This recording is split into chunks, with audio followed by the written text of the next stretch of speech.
Budget त बनाउँछौँ, खर्चै गर्न सक्दैनौँ अनि असारमा गएर बाटो बनाइहिँड्नुपर्छ, पानी परेर भिलबाढीका साथ र लगाएको असफाल्ट पनि राम्रो नभएर फेरि 1 वर्ष नपुगिकन भत्किने बाटोहरू भत्किने गरेको पनि देखिएको छ र त्यसतर्फ ध्यान दिनुपर्छ भनेर म सुझाव दिन चाहन्छु। मन्त्रीज्यूहरूको आसन जुन छ, अब यहाँ त यस्तै भइहाल्यो, नयाँ भवनमा हामी सर्दैछौँ होला।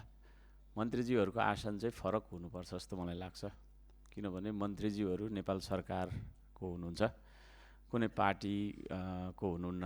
त्यसो भएको कारणले उहाँहरूको यो नयाँ भवनमा चाहिँ उहाँहरूको आसन पनि फरक राखियो भने राम्रो हुन्छ जस्तो मलाई लागेको छ। त्यो सल्लाह दिन चाहन्छु।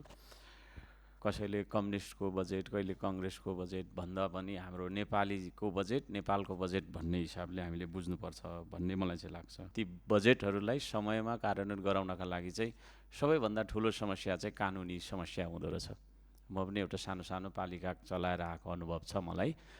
हामीले बजेट बनाउँछौँ तर त्यो बजेट कार्यान्वयन गर्नका लागि यति धेरै तपाईँको समय लाग्छ, ठेक्का पट्टादेखि लिएर वनको कानुन, यहाँ यो कानुन। त्यसले गर्दाखेरि म अब यहाँ कानुन मन्त्रीज्यूलाई पनि मैले उहाँको चेम्बरमा पनि भेटेर सल्लाह दिएको थिएँ।